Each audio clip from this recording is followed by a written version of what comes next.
I think the border is a very important issue for Donald Trump, and the fact that he would communicate to Republican senators and congresspeople that he doesn't want us to solve the border problem because he wants to blame Biden for it is really appalling. I'm extremely disappointed in the very strange maneuvering by many on the right to torpedo a potential border reform bill. If we have a bill that, on net, significantly decreases illegal immigration, and we sabotage that, that is inconsistent with what we told our voters we would do. But it would be a pretty unacceptable dereliction of your duty. I had a popular commentator 4 weeks ago that I talked to that told me flat out, if you try to move a bill that solves the border crisis during this presidential year, I will do whatever I can to destroy you.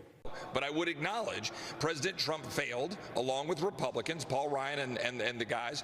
They failed in 2018 to actually move a border security bill to tighten this so that we weren't dealing with this crisis right now. They failed to actually get the wall built. President Trump signed 12 continuing resolutions after he said he would never sign another one if they didn't give him the money to finish building the wall. Look, this stuff matters. It adds up. I call balls and strikes. This is not hard.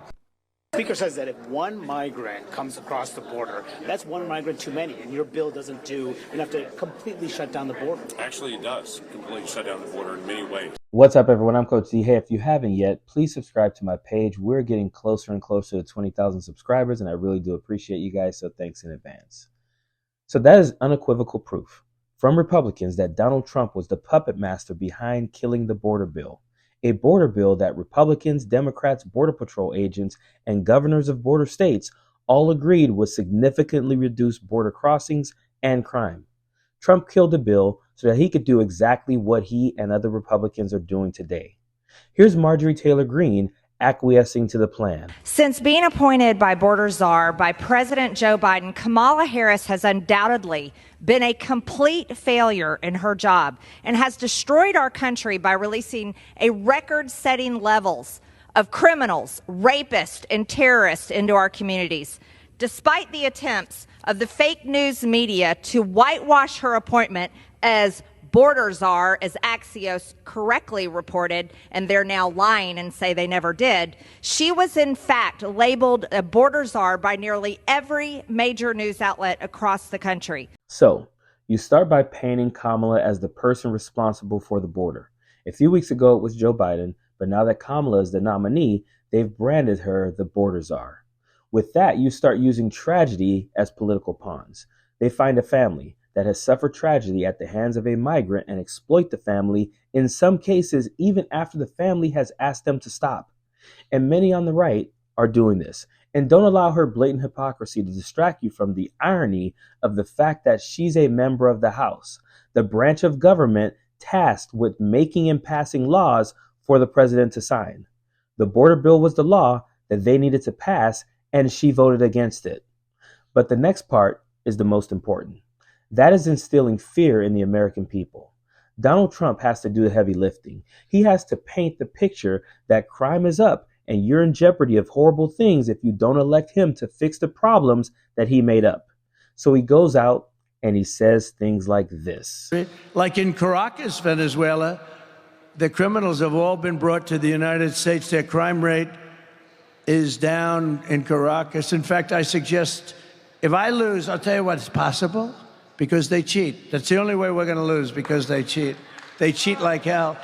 If we lose, the next time we're going to have the same group of people in Caracas, Venezuela, because it's much safer than any place in our country if she wins. Much safer. So let's go to Caracas.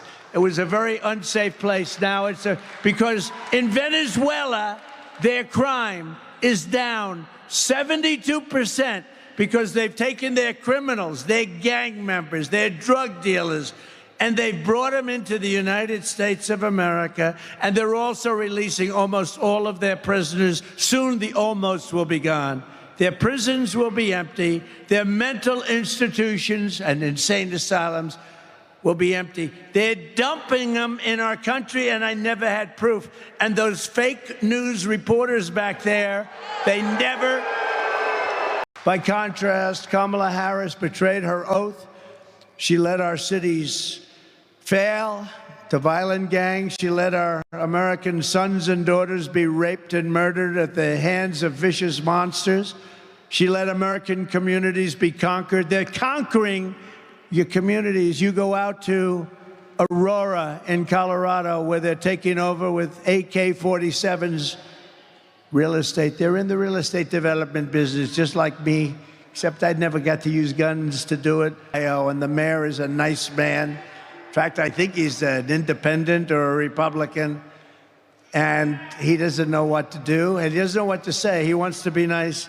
32,000 people. You have 50,000 residents. Beautiful place, beautiful, nice town, no crime, no nothing.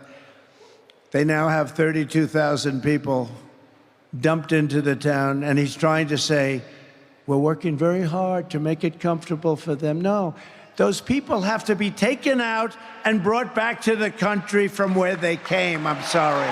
We have only one good thing about this, is they make our criminals look like very nice people. These are hardened,